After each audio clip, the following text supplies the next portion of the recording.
Pero el mensaje esencial, es que China ha sido la fuerza dominante en la economía global durante la mayor parte de los últimos 2000 años, y que los últimos 200 años han sido una aberración respecto a esa tendencia.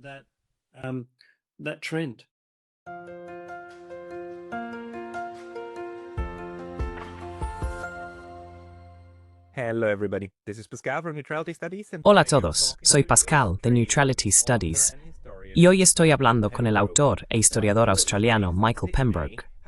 Michael reside en Sydney y ha escrito varios libros y colaborado con diversos medios, entre ellos Time Magazine, Al Jazeera y el South China Morning Post. También fue juez del Tribunal Supremo desde 2010 hasta 2020 en el estado australiano de Nueva Gales del Sur. Su obra más reciente se publicó este julio y lleva por título Seda, Plata, Opio, el comercio con China que cambió el mundo. Esto es lo que queremos discutir hoy. Así que Michael, bienvenido. Rader Pascal, y un placer estar aquí. Esto hay tu por este de ambitos megus. Muchas gracias. Y me alegro de tenerte aquí, porque has escrito un libro realmente bueno e intentaste ofrecer una historia del comercio en el que China estaba involucrada. Una de las cosas interesantes de tu libro es que realmente adoptas la perspectiva de China. Empiezas con todas las personas que llegaron a China y las experiencias que China tuvo a lo largo de los siglos, de hecho. Comenzaste con Mongolia, de hecho. ¿Podrías darnos un poco de contexto sobre por qué adoptas esta perspectiva?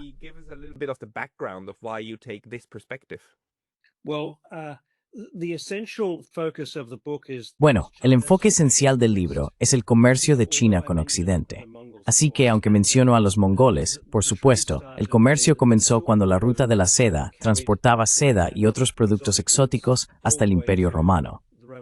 Empiezo con Augusto, el primer emperador romano, quien realmente fomentó y amplió el comercio, tanto por tierra a través de la meseta iraní como por mar.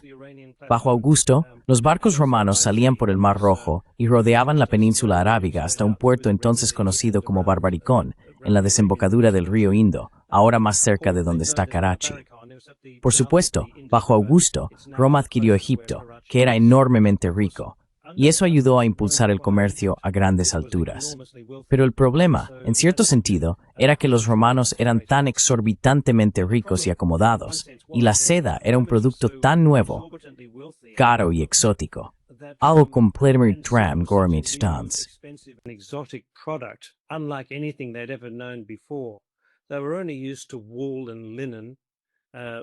Solo estaban acostumbrados a la lana y el lino, y por supuesto, a las pieles y cueros de animales. Así que el color y la sensualidad de la seda volvieron absolutamente locas a las mujeres romanas, y a algunos hombres por adquirirla a un precio altísimo.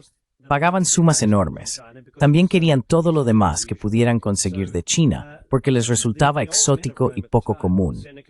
Así que los ancianos de Roma en aquella época, Séneca, era uno, pero había muchos. Se preocuparon mucho por dos cosas.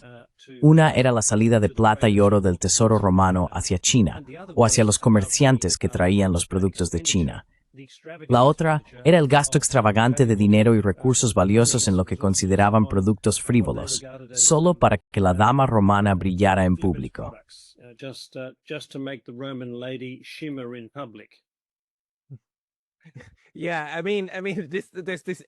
Sí, quiero decir, existen estas historias eternas, ¿verdad?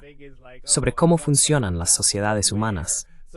Y una de las cosas es como, oh, quiero algo elegante para ponerme. Pero esto es bastante interesante, ¿no?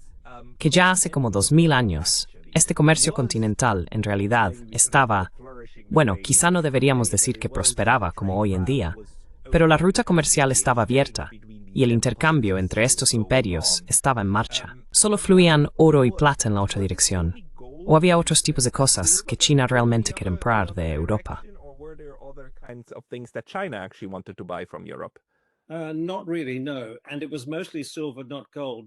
En realidad no, y era principalmente plata, no oro, porque los chinos preferían la plata. Era más intercambiable, el oro era más valioso. Y esa fue la historia durante la siguiente década, en realidad durante 1800 años. Así que China llegó a ser conocida, con el tiempo, como el cementerio de la plata de Occidente. Cuando el comercio estaba en su apogeo en el siglo XVIII, Isaac Newton, Sir Isaac Newton, quien entre muchos cargos fue guardián de la Real Casa de la Moneda en Londres, se quejaba de que el comercio con China era tan grande que drenaba toda la plata de Europa. Y Carl Linnaeus, un sueco, sabrás quién es, un botánico, pero también fue un intelectual público que opinaba sobre muchas cosas y vivió en Londres durante parte de su vida.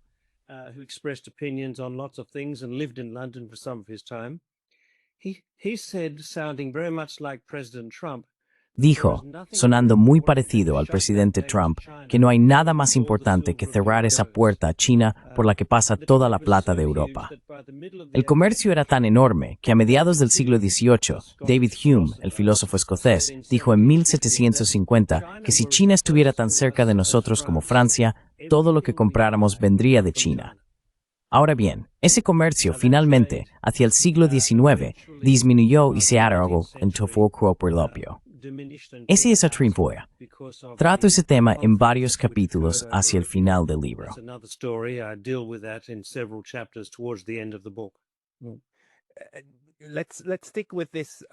Vamos a centrarnos en este tema del comercio por un momento, pero también en una pregunta que llevo tiempo teniendo en mente, porque tu libro expone un argumento precioso. Mira, el comercio con China para los europeos es básicamente tan antiguo como Roma. Pero en el discurso público existe toda esta idea de que Marco Polo recorrió el mundo para descubrir China, y que descubrir China, llegar a China, es algo que hay que hacer por mar. ¿Por qué existe este mito de que fue Marco Polo? ¿Por qué es tan importante este hombre, cuando en realidad el comercio con China es mucho más antiguo?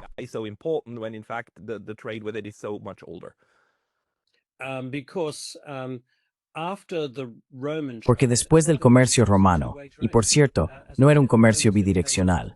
Como he dicho, los romanos no tenían mucho que interesar a los chinos, así que los chinos llevaban sus camellos al oeste de China, cruzando las montañas del Pamir, el Tien Shan y el Hindu Kush. Luego, cruzaban la meseta iraní. A veces iban hacia el sur, por el valle del Indo, hasta la desembocadura del río Indo. Pero en cada punto del trayecto, el comercio cambiaba de manos. Las mercancías cambiaban de manos. Había una cultura llamada los sogdianos en el extremo oriental de Asia Central, al pie de las montañas del Pamir, y eran los mejores comerciantes. Frankopan dice que eran muy hábiles con el dinero y gestionaban el comercio de camellos que venía desde China, cruzando Asia Central, la meseta iraní y finalmente hasta el río Eufrates, que era la frontera oriental del Imperio Romano. Which was the eastern boundary of the Roman Empire. The Romans couldn't get further east because, as you probably know, los romanos no pudieron avanzar más hacia el este porque, como probablemente sepas, los partos, un antiguo imperio persa iraní, les bloquearon el paso. Los partos custodiaban celosamente el comercio con China y, por supuesto, se llevaban su parte en el proceso. Y hay una historia fascinante sobre una batalla en el año 53 a.C. entre los legionarios romanos y los partos. Los legionarios romanos se encontraron por primera vez con una tropa de caballería parta, soldados a caballo que portaban estandartes de seda en largas pértigas, estandartes coloridos. Los legionarios nunca habían visto nada parecido en su vida y quedaron completamente hipnotizados y preocupados. Entonces, los partos rodearon a los legionarios romanos, que se agruparon protegiéndose con sus escudos por encima de sí mismos, encajados en su formación de testudo.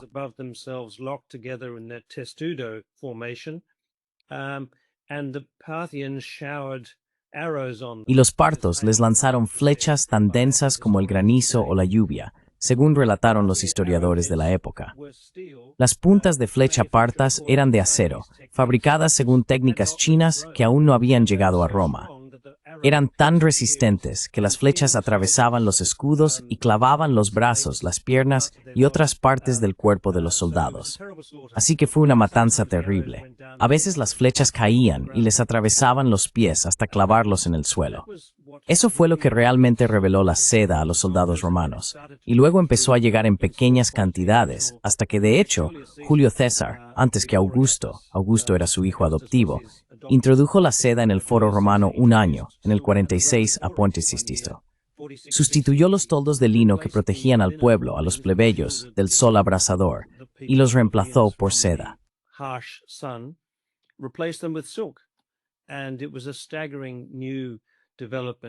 Y fue un desarrollo asombroso, que realmente marcó el inicio de la obsesión romana por la seda desde el 46 a.C. durante los siguientes 2 siglos, hasta que, como dije, el tesoro de Roma empezó a quedarse sin recursos. Y por supuesto, un factor que contribuyó al colapso del Imperio Romano fue la devaluación de su moneda. Su tesoro se había agotado, enviando toda esa plata y algo de oro, pero sobre todo plata, a China. Ahora, volviendo a tu pregunta, no hubo comercio con Occidente hasta la llegada de los mongoles. Así que la Edad Oscura envolvió Europa.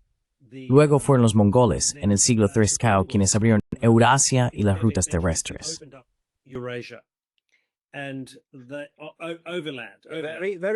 Muy beligerantemente, sí. No porque Europa quisiera abrirse, sino porque simplemente vinieron. Sí, la Horda de Oro. Es cierto. Así que abrieron la ruta terrestre desde Europa Central hasta China, y se decía que también eran buenos en el comercio. Hicieron las rutas tan seguras que en el siglo XIII se podía viajar de Europa a China por primera vez, realmente. Quiero decir, no cuento a Roma como lo mismo. E incluso desde Roma, los partos bloqueaban el paso, pero se podía viajar de Europa a China con bastante seguridad. Un historiador persa dijo que una virgen con un plato de oro podía viajar sin sufrir daño desde Europa hasta China. Estaba todo muy bien organizado, con buenas carreteras y estaciones de postas para cambiar de caballos. Y no solo los comerciantes y viajeros llegaban hasta China, sino también misioneros y representantes del Papa.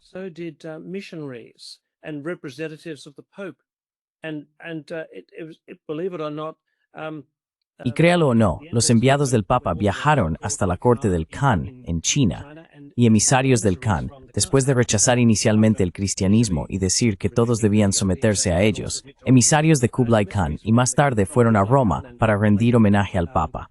¿Eso fue alrededor de los años 1250, 1260? No, más tarde.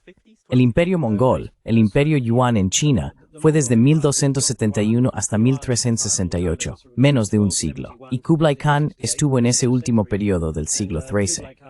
Pero el enviado más famoso de China fue en el siglo XIV, alrededor de 1334, en algún momento así. Y cuando los enviados venían del Papa, y creo que algunos en esa época venían de Aviñón, no solo de Roma, o principalmente de Aviñón, porque los papas se trasladaron a Aviñón, fueron recibidos con todo tipo de pompa, ceremonia y formalidad en la corte del Khan.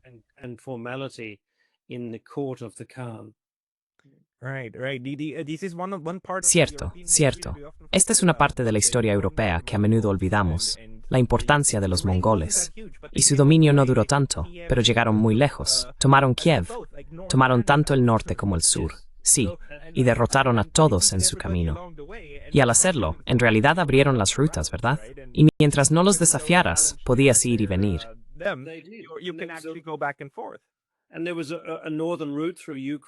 Y había una ruta norte en Ucrania, que cruzaba Ucrania y Mongolia hasta llegar a China. La capital del Gran Kanato, el Kanato chino, estaba inicialmente en lo que hoy llamaríamos Mongolia Interior. Más tarde, durante la dinastía Ming, uno de los emperadores Ming la trasladó a Pekín. Exacto, exacto.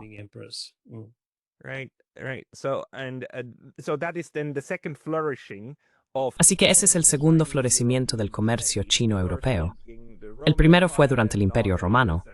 Luego vinieron la Edad Media, con muy malas relaciones, y todo lo que hubo entre medias, básicamente principados feudales y bloqueos.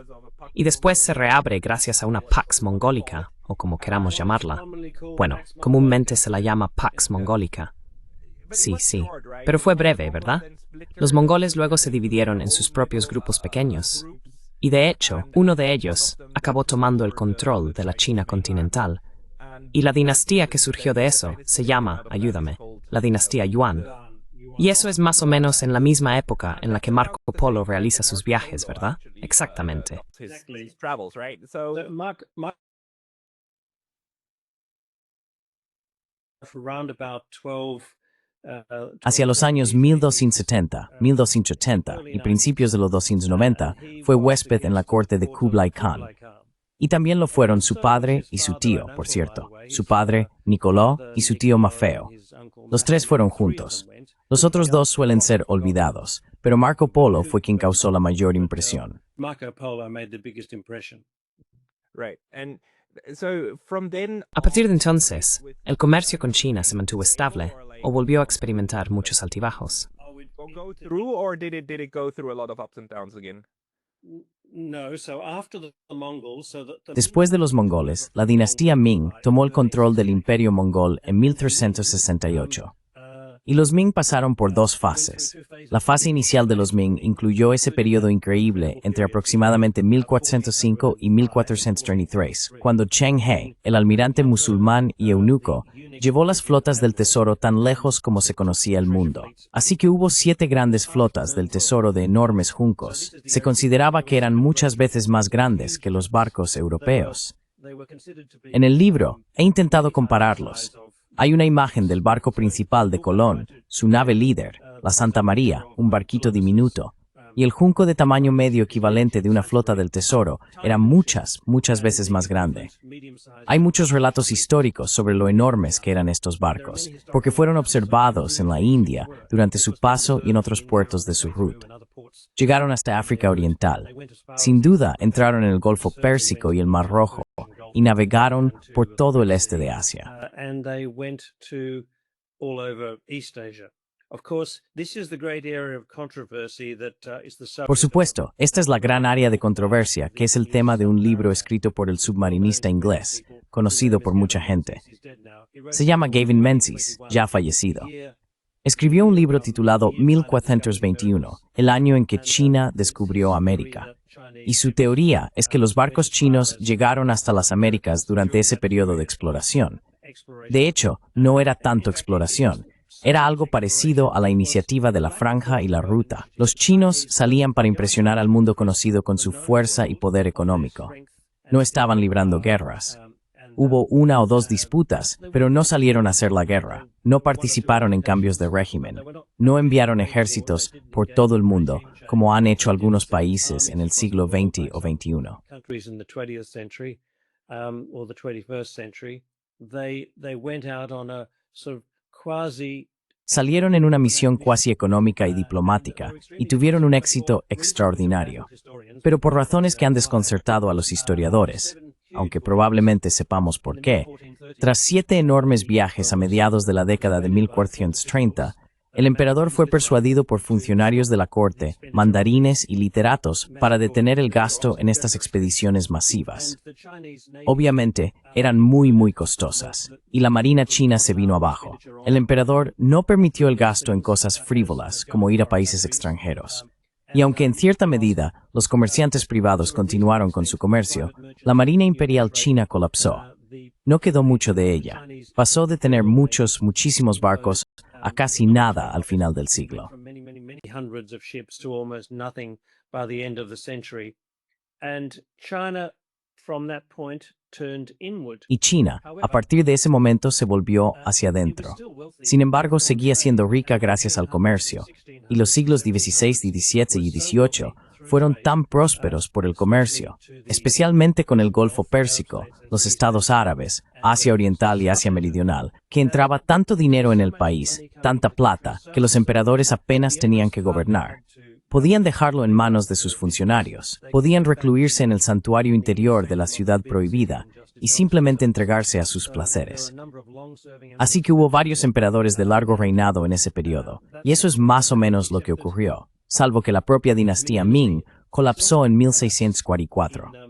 Ming fue entonces reemplazada por la dinastía Qing, los manchúes, extranjeros en efecto del norte. Y en el momento de la transición de Ming a Qing, Chatter, etstafituizathin ficel, desde la guerra civil, los conflictos niethainturarids do reis their period.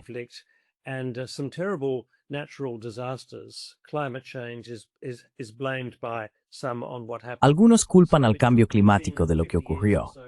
A la dinastía Qing le llevó unos 50 años recuperarse.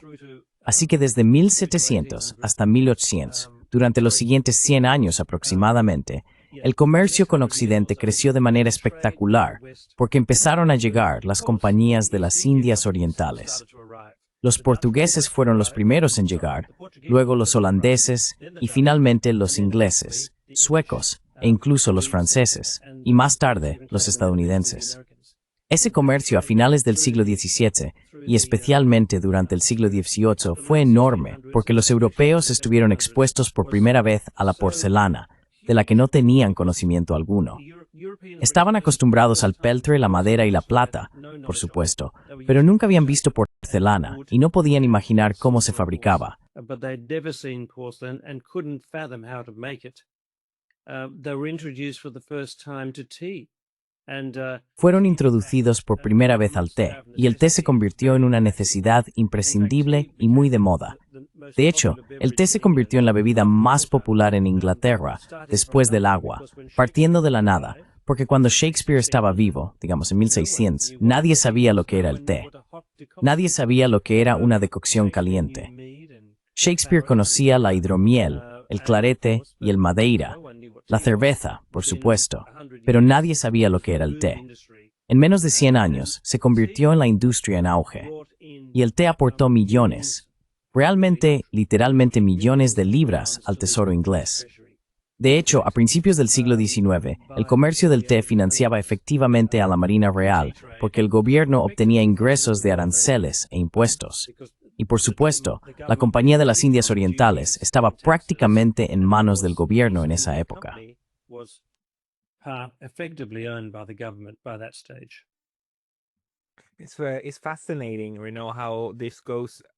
Es fascinante, ¿sabes? Cómo esto va de la mano.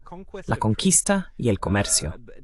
El problema con los europeos es que normalmente, donde comercian, empiezan a conquistar. Y lo hicieron de inmediato, ¿verdad? Así que quizá también debamos hablar rápidamente de estas compañías, la Compañía de las Indias Orientales y demás, porque no son compañías como las que conocemos hoy en día. Básicamente, son dependencias reales, ¿verdad? Con pleno poder para ejecutar la ley donde quiera que operen.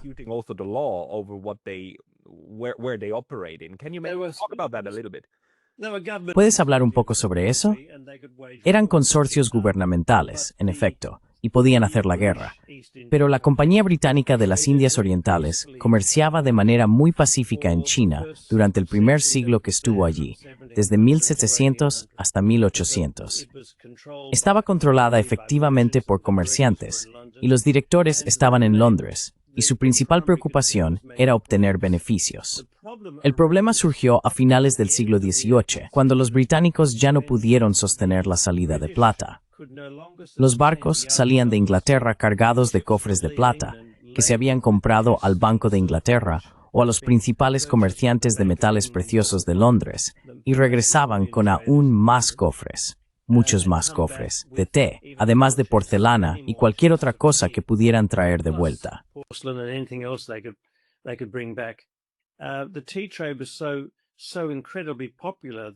El comercio del té era tan increíblemente popular que, incluso cuando los barcos de convictos partían hacia la colonia de Nueva Gales del Sur en sus primeros días, tras desembarcar a los convictos, se reacondicionaban para el comercio del té y subían hasta Cantón, ahora Guangzhou, para recoger cargamentos de té y llevarlos de vuelta a Inglaterra.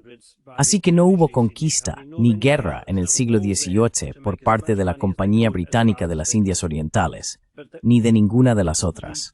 Todos estaban allí para ganar tanto dinero como pudieran, lo más rápido posible. Pero el acuerdo al que llegaron para superar la salida de plata fue crear las mayores fábricas de producción de opio del mundo a lo largo de 800 kilómetros del bajo río Ganges en la India británica. Comercializaron, industrializaron y corporativizaron la producción de opio. El opio ya existía antes, pues a una escala en la que los británicos se involucraron. Y si bien el opio era ilegal en China, el emperador había prohibido mucho tiempo antes. También estaba en que se mercado para el opio. But they also knew that there was a market for opium. So the East India Company Así que la Compañía de las Indias Orientales organizó, a través de sus instalaciones de producción en la India, la venta del opio en subasta en Calcuta, que entonces era la capital de la India británica. Vendían el opio a comerciantes independientes como Hardin y Matheson, que no formaban parte de la Compañía de las Indias Orientales, así como a muchos otros, comerciantes parsis, algunos otros comerciantes escoceses y finalmente también estadounidenses. Esos comerciantes independientes contrabandeaban el opio a China y lo vendían a capos de la droga y traficantes en el estuario del río Perla, fuera de Cantón, y luego se distribuía. Los comerciantes recibían plata de los capos de la droga en China y luego llevaban esa plata a la tesorería de la Compañía de las Indias Orientales, donde la cambiaban por letras de cambio emitidas por bancos londinenses, aceptadas por bancos de Londres, con la participación también del Banco de Inglaterra.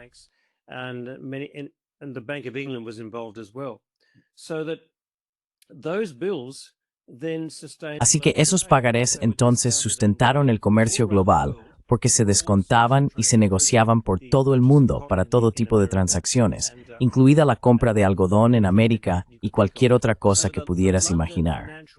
Así que el mercado financiero de Londres sostuvo el comercio de opio en China. No era tanto Cantón y Shanghái, era Londres. Y el comercio de pagarés de Londres llegó a ser tan importante para la economía global que no era fácil considerar detener el comercio de opio. Porque el comercio de opio se sostenía gracias al comercio de pagarés, o quizás el comercio de pagarés se sostenía gracias al comercio de opio. Eran dos caras de la misma moneda, ¿verdad? Es lo que hacía que la plata volviera a circular, incluso sin moverse físicamente. Así que básicamente también es el inicio del dinero fiduciario, porque solo necesitabas transportarlo, tenías los pagarés. Sí.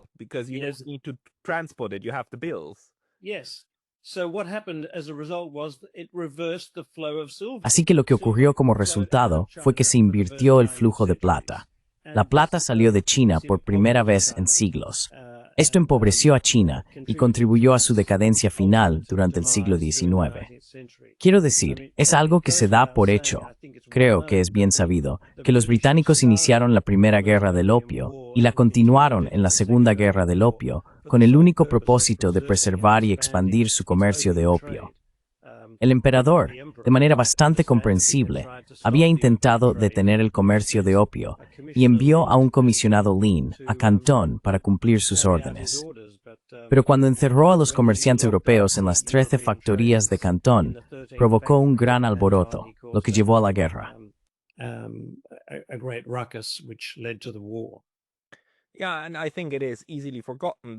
Sí, y creo que se olvida fácilmente que estas guerras del opio trataban sobre el derecho de los europeos a inundar el mercado chino con drogas.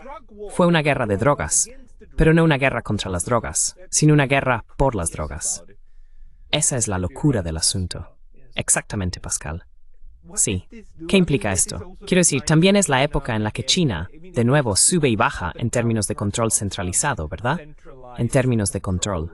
Y esa fue una época en la que el control disminuyó, y los europeos se encargaron de asegurarse de que China, primero, no estuviera bajo el control directo de nadie, como la India, ¿verdad? Tienes una política de puertas abiertas en China, una política de puertas abiertas de los europeos, diciendo que todos pueden participar en ese mercado. Pero en el lado inverso, a los chinos no se les permite controlar su propio mercado. Punto. ¿Puedes hablar un poco sobre eso?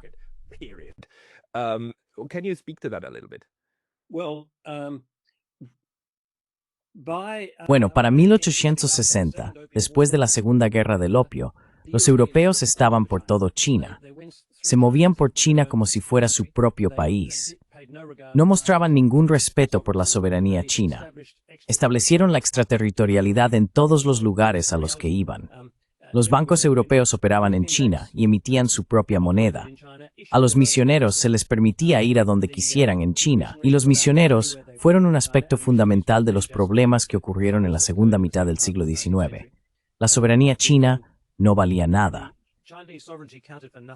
A finales de la década de 1890 está la famosa caricatura que apareció en una revista francesa del pastel de China, siendo repartido por el Kaiser, por la reina Victoria, por el nieto de la reina Victoria, el Kaiser Guillermo, por la Marian francesa, y creo que dije Kaiser, eternamente Israel el zar. I think I said Kaiser, but at one stage I meant the Tsar. So Russia, Britain, Germany, and Así que Rusia, Gran Bretaña, Alemania y Francia estaban allí repartiendo el pastel de China. Y eso resultó de manera práctica en que los puertos alrededor de Pekín y a lo largo de la costa se convirtieran en territorios controlados y operados por marinas y comerciantes extranjeros. Así, Qingdao, ahora una marca de cerveza famosa, se hizo conocida porque los alemanes tomaron ese puerto. Construyeron allí una cervecería, pero estaba estratégicamente situado cerca de la entrada a Pekín. Los rusos tomaron un puerto en la península un poco más al norte, al otro lado del agua, y los británicos se quedaron con un lugar llamado, curiosamente, Puerto Edward, ahora Weihai, un poco más al este. It's now Weihai, just a little bit further to the east. And then coming down the coast, Y luego, bajando por la costa, ya existía el asentamiento europeo en Shanghái. Hong Kong había sido cedido a Gran Bretaña al final de la Primera Guerra del Opio. Eso era la isla de Hong Kong. Al final de la Segunda Guerra del Opio, la península de Kowloon, la parte principal de Kowloon, fue cedida de nuevo a Gran Bretaña. Luego, en la década de 1890, Gran Bretaña dijo, queremos aún más, así que exigieron y recibieron los nuevos territorios, una zona mucho más grande. Así que Hong Kong estaba compuesto por 3 partes, y es una curiosidad interesante de la historia que la isla y Kowloon fueron cedidas a perpetuidad, y no había una necesidad real de devolverlas nunca, salvo por persuasión política y moral. Pero los nuevos territorios fueron arrendados a Inglaterra por 99 años. leased to England for 99 years. So that 99-year period expired in 1997. Así que ese periodo de 99 años expiró en 1997. Por lo tanto, fue la obligación legal de devolver los nuevos territorios lo que llevó a la entrega de la isla de Hong Kong y Kowloon al mismo tiempo. Se pensaba, creo, que Hong Kong no podría funcionar sin el aeropuerto y otros elementos de infraestructura que estaban en los nuevos territorios. Pero también hubo una gran presión moral y política.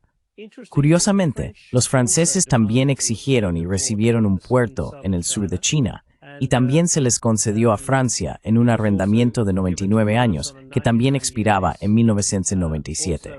Pero Charles de Gaulle, al final de la guerra, muy noblemente lo devolvió a China en 1945. Así que los ingleses se aferraron, pero los franceses entregaron su territorio en ese momento. Sí, pero lo entregaron para poder centrarse más en Indochina. Yeah, but they gave it up in order to have more time to focus on Indochina. Because they kicked their fights. It's like Eligieron sus batallas. Pero sí, sigamos con los británicos, porque este periodo de colonialismo es sumamente importante, y el colonialismo no puede entenderse sin comprender realmente el comercio. Porque también, según mi investigación, una de las cosas que puedo afirmar con certeza es que los suizos siempre quisieron una parte del pastel.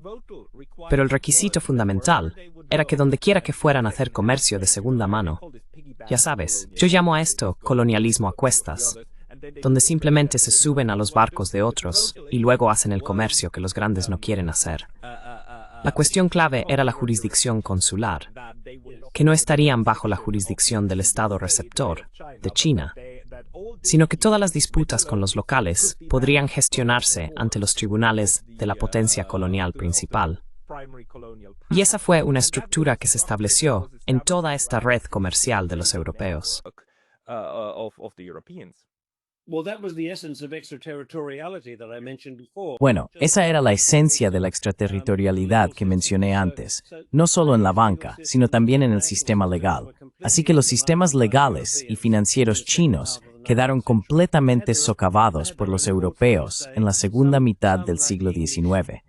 Tenían sus propios tribunales, como dices. Algunos, como los ingleses, construyeron sus propios tribunales enormes con un gran edificio en Shanghái, pero otros llevaban a cabo sus procedimientos legales a través del cónsul local. Y todos tenían estructuras de apelación que en todos los casos no permitían apelaciones dentro de China. Había que salir de China, en el caso portugués, a Goa, para presentar la apelación. Y por supuesto, la ley aplicable era la del Estado europeo, no la ley china. Así que un comerciante chino que tenía una disputa comercial con un comerciante europeo no tenía muchas posibilidades si leyes europeas que lo que se estas familia. and European laws with which he was no doubt unfamiliar. Sí, y lo interesante es que estos sistemas estaban abiertos a los demás estados europeos, ¿verdad? Por eso creo que en realidad fue un esfuerzo continental. Los franceses, los españoles, los portugueses e incluso los suizos podían utilizar estos sistemas para llevar a cabo su pequeño comercio. Simplemente estaba abierto.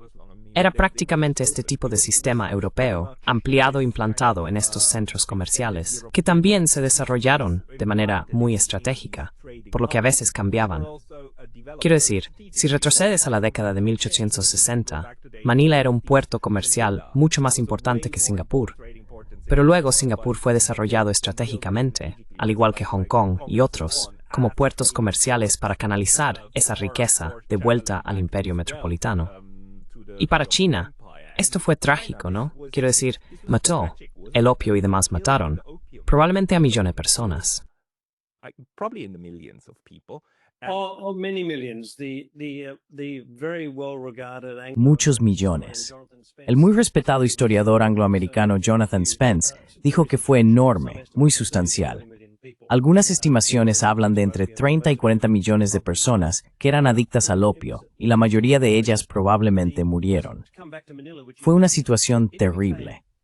Pero volviendo a Manila, que mencionaste, se convirtió en el centro del colonialismo español frente a la costa de China. España estableció su control sobre Manila alrededor de 1571.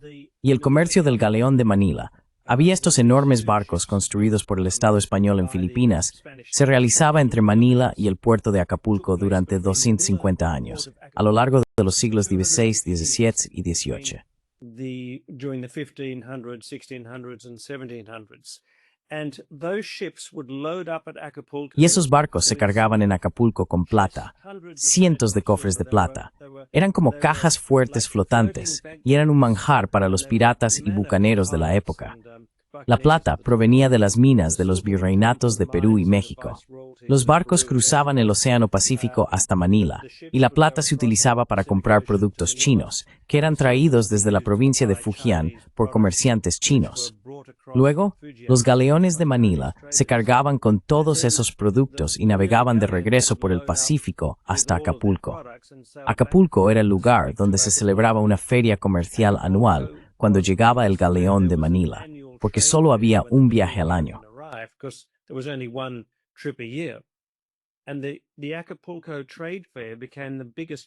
Y la feria comercial de Acapulco se convirtió en la feria más grande del mundo.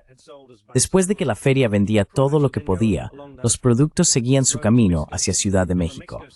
Desde Ciudad de México, las mercancías se transportaban a Portobelo y luego a Cádiz y por toda Europa.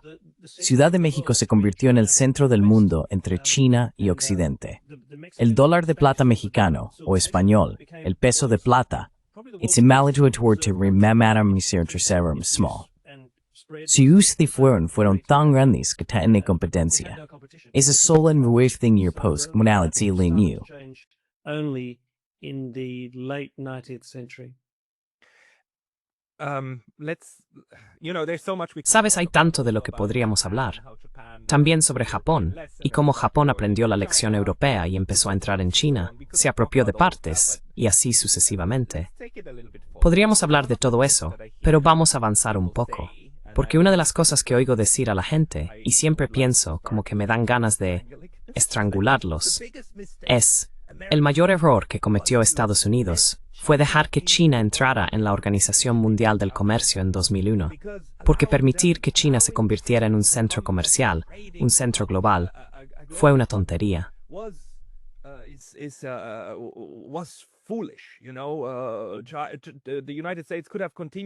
Estados Unidos podría haber seguido excluyendo a China, y aún así seguiría siendo un pequeño rincón subdesarrollado. Vale, estás malinterpretando. Estás malinterpretando lo que China fue en el comercio global durante los últimos 2000 años. ¿Podrías contarnos un poco sobre ese periodo intermitente entre la Guerra Civil China Digamos que terminó en el 49, aunque hay buenos argumentos para decir que aún sigue, pero pongamos el 49 como el momento en que cesaron los grandes combates y los comunistas tomaron el poder hasta 2001.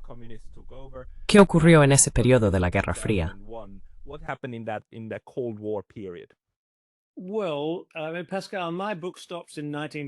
Bueno, Pascal, mi libro termina en 1912, así que no soy un historiador de los siglos XX o XXI, y probablemente sé tanto sobre el periodo moderno como tú, pero ya sabes, todos sabemos lo que pasó.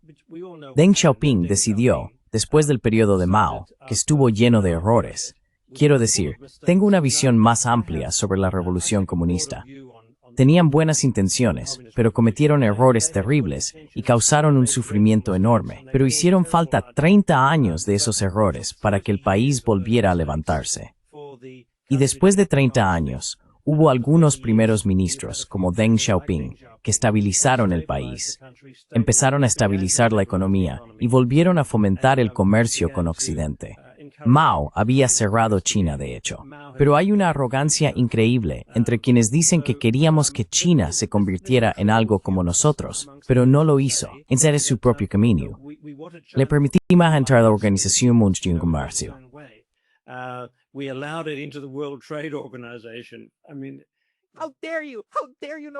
¿Cómo te atreves? ¿Cómo te atreves a no volverte como nosotros? China, tú malvada, sí. Lo siento, es tan frustrante. Especialmente los alemanes ahora mismo. Tienen este discurso. Perdón, solo necesito desahogarme un poco sobre esto.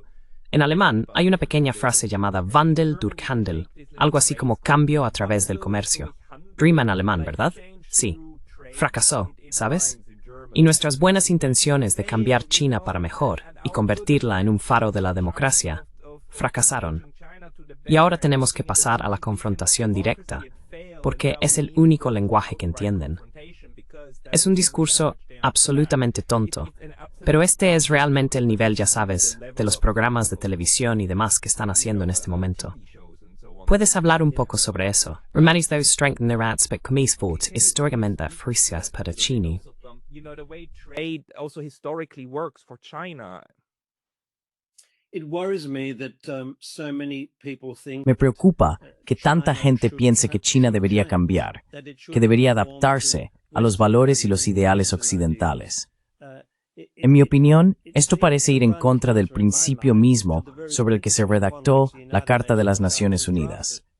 Hay 193 países en las Naciones Unidas, y el principio de la Carta de las Naciones Unidas, que por cierto China fue el primer país en firmar, aunque los estadounidenses tuvieron un papel fundamental en su elaboración, es que cada uno de esos países debe respetar la soberanía de los demás.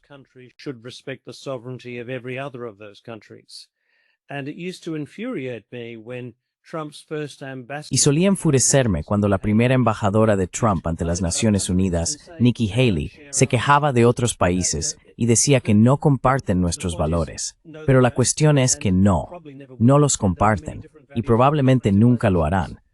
Existen muchos valores diferentes y muchas civilizaciones distintas con valores diferentes. Así que todo el argumento sobre crímenes contra la humanidad que se plantea contra China, por ejemplo, Xinjiang o el trato a los prisioneros, es un argumento que presupone que China debería tener los mismos valores que los países europeos. Y China, si miras la historia, siempre ha sido muy autoritaria con las personas que considera una amenaza para su sociedad.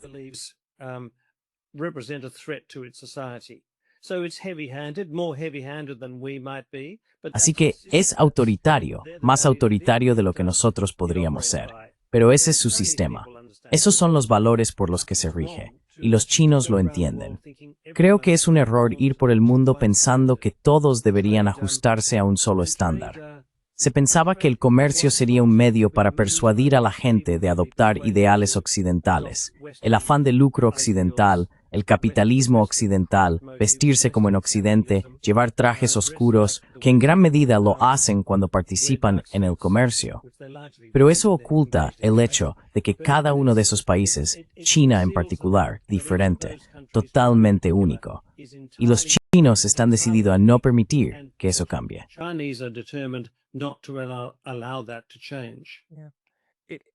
And you know, just let me add this because it's not just the Permíteme añadir esto, porque no son solo los chinos quienes lo entienden hoy en día, también son los africanos, también los sudamericanos. Y sabes, el punto es también que siempre que otras naciones y civilizaciones intentan adaptarse a los estándares occidentales, nunca lo logran. Nunca lo hacen, porque Occidente siempre cambia. Y tengo un ejemplo precioso. Un amigo africano, un amigo ugandés mío, hace unos años me dijo, ¿sabes, Pascal? Nunca os decidís, porque primero venís y nos decís que matemos a los gays y amemos el libro.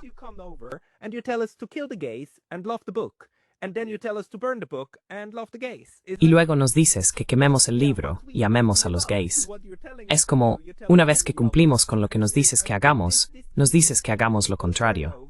Y esto simplemente se repite una y otra vez. Y actualmente, estamos en la versión más reciente de la misma mentalidad de siempre, que los demás aún no se han puesto al día. Pero los chinos, los africanos y demás, ya no van a seguir el juego. Así que ese es el nuevo mundo, y creo que eso es lo que realmente preocupa. Esta es la angustia existencial ahora en Occidente, que este juego de los últimos 500 años ya no va a funcionar.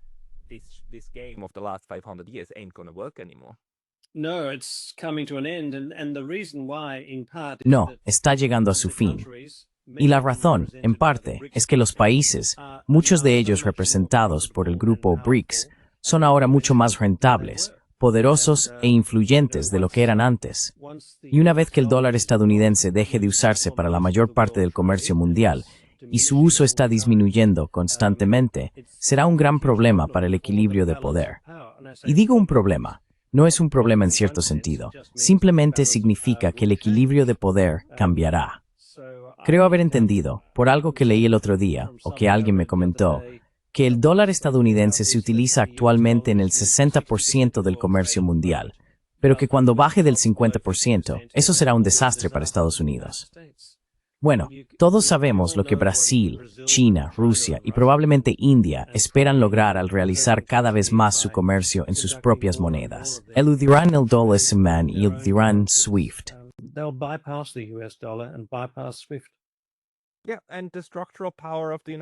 Sí, y el poder estructural de Estados Unidos va a disminuir. Y sí, en este momento, Estados Unidos todavía puede amenazar a otros con aranceles, pero eso no va a funcionar por mucho más tiempo. Pero también la expectativa de que el dólar estadounidense va a colapsar. No creo que tengamos un ejemplo en la historia mundial en el que una moneda de reserva haya sido reemplazada de la noche a la mañana. Incluso la libra sigue siendo una moneda importante hoy en día. En este ámbito suele ocurrir de forma gradual, pero la influencia política de los estados individuales va a disminuir. ¿Qué ves tú, sin embargo, en términos de comercio en este momento? Quiero decir, el comercio chino hoy en día vuelve a estar en máximos históricos. Hablando históricamente, ha ido subiendo y bajando, pero probablemente China intentaría integrarse aún más, no solo con Occidente, sino también con los socios de los BRICS. ¿Qué estás viendo que se está desarrollando?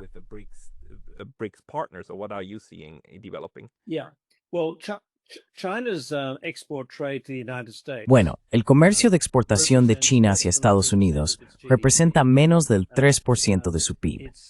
Creo que China ha adoptado una postura firme frente a Estados Unidos.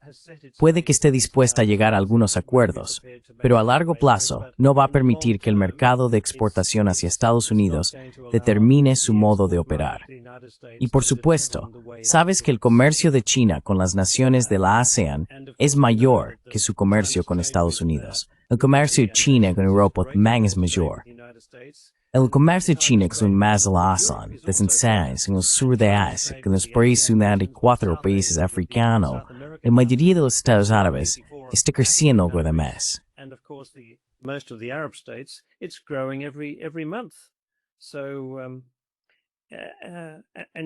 Y además se puede añadir al análisis el hecho de que el mes pasado el PIB de China aumentó un 5,2%, mientras que el de Alemania, creo, está estancado. El de Estados Unidos es inferior al 2%. El de Reino Unido, creo, es inferior al 1%. Y la mayoría de las naciones asiáticas prósperas también están creciendo. Así que el movimiento del comercio y el poder se está desplazando claramente hacia China y las naciones asiáticas, probablemente hacia los países BRICS en China. Mientras tanto, no se puede morir militar, sigue predominando en Estados Unidos. Pero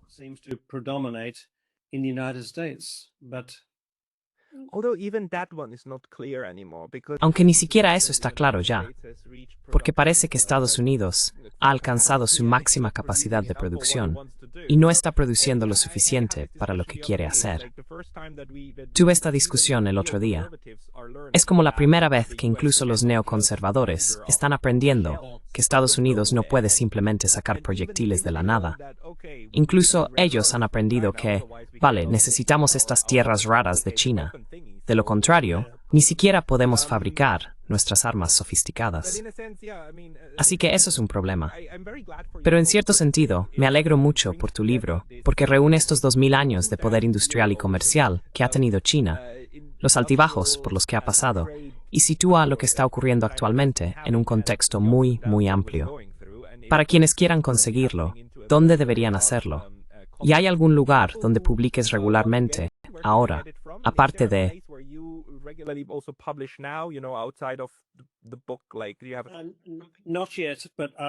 Todavía no, pero empezaré a hacerlo pronto. Sin embargo, está disponible en línea a través de todas las fuentes habituales, Amazon y similares, para quienes prefieran usar ese medio. Me han dicho que está en todas las buenas librerías de Singapur y Kuala Lumpur, y puede que vaya allí para promocionar el libro. No creo que se haya publicado aún en Estados Unidos ni en el norte de Europa. Creo que eso será probablemente el mes que viene, así que solo lleva unas pocas semanas disponible. Pero el mensaje esencial es que China ha sido la fuerza dominante en la economía global durante la mayor parte de los últimos 2000 años y que los últimos 200 años han sido una aberración respecto a esa tendencia.